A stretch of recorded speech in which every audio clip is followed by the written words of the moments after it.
നിങ്ങൾ പ്രപഞ്ചത്തിലെ ഒരു തുള്ളി വെള്ളമല്ല, മറിച്ച് ഒരു തുള്ളി വെള്ളത്തിലെ വലിയൊരു പ്രപഞ്ചമാണു നിങ്ങൾ. അസ്സലാമു അലൈക്കും വറഹ്മത്തുള്ളാഹി വബറകാതുഹു.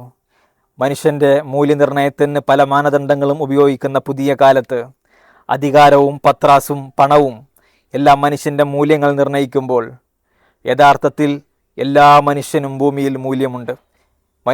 എല്ലാ മനുഷ്യൻ്റെ ജീവിതവും ആ മൂല്യമാണ്. അള്ളാഹുവിങ്കൽ സ്വീകരിക്കപ്പെടുന്നതും അള്ളാഹുവിങ്കൽ ചോദ്യം ചെയ്യപ്പെടുന്നതും അള്ളാഹുവിങ്കൽ കൃത്യമായ വിശദീകരണം കൊടുക്കേണ്ടതുമായ ജീവിതങ്ങളാണ്. ജലാലുദ്ദീൻ റൂമിയുടെ ഒരു വാചകം കാണാൻ കഴിയും: നിങ്ങൾ പ്രപഞ്ചത്തിലെ ഒരു തുള്ളി വെള്ളമല്ല, നിങ്ങൾ പ്രപഞ്ചത്തിലെ ഒരു തുള്ളി വെള്ളമല്ല, മറിച്ച് ഒരു തുള്ളി വെള്ളത്തിലെ വലിയൊരു പ്രപഞ്ചമാണു നിങ്ങൾ. ഓരോ മനുഷ്യൻ്റെയും പ്രാധാന്യത്തെക്കുറിച്ച് ആരും നിസ്സാരമായവരല്ല എന്ന് ലോകത്തിന് ബോധ്യപ്പെടുത്തുകയാണ്. മഹാന്മാർ പറയുന്നത് കാണാൻ കഴിയും: മൻ അറഫ നഫ്സഹു ഫഖദ് അറഫ റബ്ബഹു. ആരെങ്കിലും അവനവൻ്റെ ശരീരത്തെ, സ്വത്വത്തെ മനസ്സിലാക്കിയാൽ അവൻ അള്ളാഹുവിനെ മനസ്സിലാക്കിയിരിക്കുന്നു.